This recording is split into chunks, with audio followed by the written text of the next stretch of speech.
और आज से भगवान बद्री विशाल के कपाट बंद होने की प्रक्रिया शुरू हो गई है। बद्री धाम में पंच पूजाएं शुरू हो गई हैं। देखिए रिपोर्ट।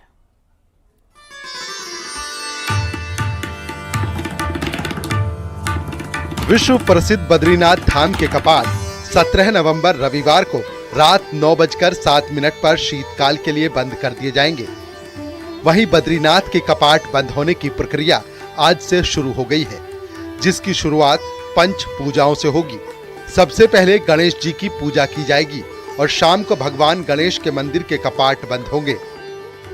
वहीं 14 नवंबर को आदि केदारेश्वर मंदिर और शंकराचार्य मंदिर के कपाट बंद होंगे। उसके बाद शुक्रवार 15 नवंबर को खड़ग पुस्तक पूजन और वेद ऋचाओं का वाचन बंद हो जाएगा, जबकि 16 नवंबर को मां लक्ष्मी जी को कढ़ाई भोग चढ़ाया जाएगा। 17 नवंबर को भगवान बद्री विशाल के कपाट बंद कर दिए जाएंगे। मान्यता है कि शीतकाल में 6 महीने देवता बद्री विशाल की पूजा अर्चना बद्री धाम में करते हैं। 17 तारीख नवंबर को प्रातः लगभग 4:30 बजे से भगवान का जो अभिषेक आदि पूजन है वो संपन्न किया जाएगा।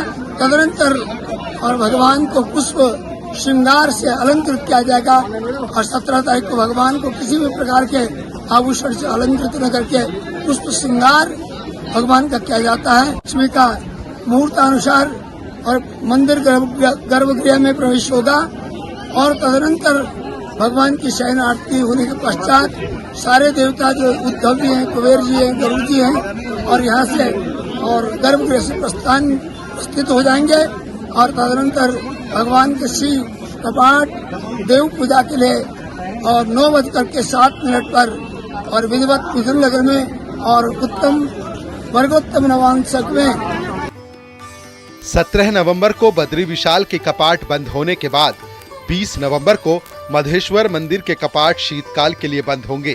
वहीं बद्रीनाथ धाम में श्रद्धालुओं के पहुंचने का सिलसिला जारी है। अभी तक करीब 14 लाख श्रद्धालु भगवान बद्री नारायण के दर्शन पूजन कर चुके हैं। बद्रीनाथ धाम के कपाट बंद होते ही 2024 की चारों धाम की यात्रा संपन्न हो जाएगी और उसके बाद शीतकालीन यात्रा शुरू की जाएगी। चमोली से न्यूज़ 18 के लिए नितिन सेमवाल की रिपोर्ट।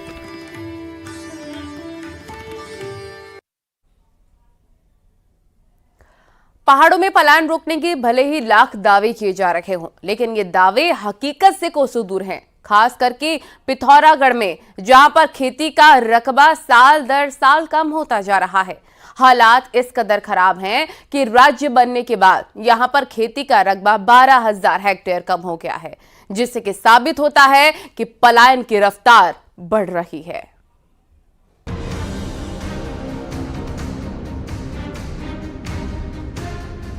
राज्य बनने के बाद पहाड़ी इलाकों से पलायन थम नहीं रहा। अब आलम यह है कि सैकड़ों गांव पूरी तरह से खाली हो गए हैं। ये मुद्दा भले ही हर चुनाव में जमकर उठता हो, लेकिन समस्या अभी भी जस की तस है। गांव से हो रहे पलायन के कारण कभी आबाद रहने वाले खेत बंजर होने लगे हैं। हालात ये हैं कि बीते 24 सालों में अकेले पिथौरागढ़ में खेती का रकबा 12,000 हेक्टेयर कम हो गया। खेती का रकबा कम होने के कारण सबसे बड़ी वजह गाँव का खाली होना है।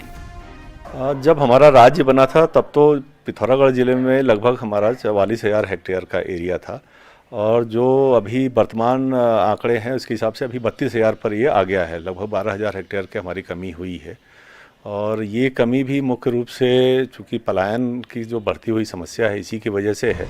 कृषि विभाग के आंकड़ों के मुताबिक 2021 में यहाँ खरीफ और रबी की फसल का रकबा 70,000 हेक्टेयर से ज्यादा था, जो 2022 में घटकर 68,000 हेक्टेयर पहुँच गया, जबकि 2023 में ये आंकड़ा गिरकर 62,000 हेक्टेयर पर था। इस साल भी खेती के रकबे की घटने की रफ्तार बनी हुई है। जारी साल में यहाँ खेती का रकबा 61,000 हेक्टेयर है। जानकार खेती के घटते रकबे के लिए पहाड़ों में जरूरी सुविधाओं की कमी को सबसे बड़ी वजह मानते हैं।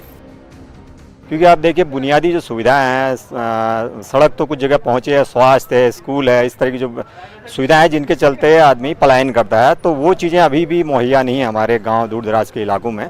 तो इसके चलते पलायन अभी भी बदस्तूर जारी है और गांव के गांव आप देखेंगे खाली हो गए।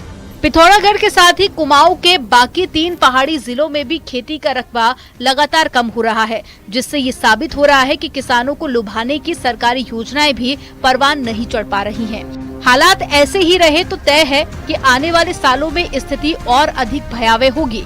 ऐसे में बेहतर यही होगा कि पलायन को रोकने के लिए काम 100% ईमानदारी से हो। न्यूज़ 18 के लिए पिथौरागढ़ से विजयवर्धन उप्रेती की रिपोर्ट।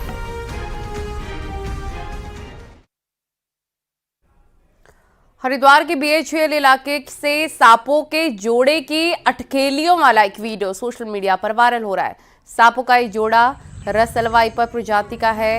वीडियो भेल के टेनिस कोर्ट का है। शाम के वक्त खिलाड़ी जब वहां खेलने के लिए पहुंचे तो टेनिस कोर्ट के पास बड़े आकार के 2 रसल वाइपर सांप आपस में खेलिया करते नजर आए। इस दौरान वहां मौजूद किसी शख्स ने यह नज़ारा अपने मोबाइल में कैद कर लिया। सांपों के अटखेलियों का ये सिलसिला काफी देर तक चलता रहा। आपको बता दें कि रसल वाइपर जहरीली प्रजाति का सांप होता है। इसके काटने से इंसान की मौत हो जाती है। सांपों की अटखेलियों वाला वीडियो आप देख सकते हैं।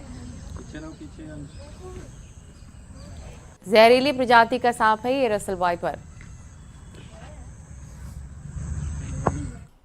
प्रधानमंत्री नरेंद्र मोदी के आने के बाद इस साल आदि कैलाश यात्रा पूरी तरह से रंग में नजर आई है। आलम यह है कि इस साल 30,000 से ज्यादा भक्तों ने भगवान भोले के दर्शन किए। यात्रा में लोगों का उमड़ा हुजूम जहां बॉर्डर के इलाकों को आबाद कर रहा है, वहीं रोजगार के नए दरवाजे भी खोल रहा है।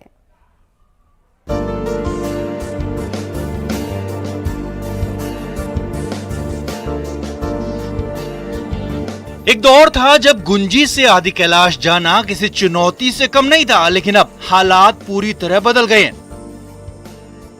रोड अच्छी होने के बाद ये सफर सिर्फ 1 घंटे में पूरा हो रहा है। आदि कैलाश पहुंचकर श्रद्धालुओं को जो शांति मिलती है उसे शब्दों में बयां करना तो आसान नहीं है, लेकिन रोड के सफर का भी यात्री जमकर मजा ले रहे हैं। कुटी यांगती नदी के किनारे होने वाला ये सफर हर किसी को लुभा रहा है। प्रकृति के नजारों के बीच आदि कैलाश पहुंचना कुछ ऐसा महसूस करा रहा है जैसे स्वर्ग का सारा सौंदर्य यहीं सिमटा हो। यहाँ पर को ऐसा लगता है कि प्रकृति ने यहाँ पर को पूरी मनुष्यता को पूरा संभाला हुआ है। यहाँ पर को मनुष्य ने कुछ नहीं किया हुआ है, जो कुछ भी किया हुआ है प्रकृति ने किया है, और जिसको देखकर मैं यात्री के रूप में, एक शिव भक्त के रूप में अभिभूत हूँ। इस साल आदि कैलाश यात्रा में देश भर के हजारों यात्रियों ने शिरकत की है। करीब 19,000 फीट पे मौजूद आदि कैलाश जहां तिब्बत में मौजूद कैलाश पर्वत का प्रतीक है, तो वहीं पार्वती ताल को मानसरोवर झील के रूप में देखा जाता है।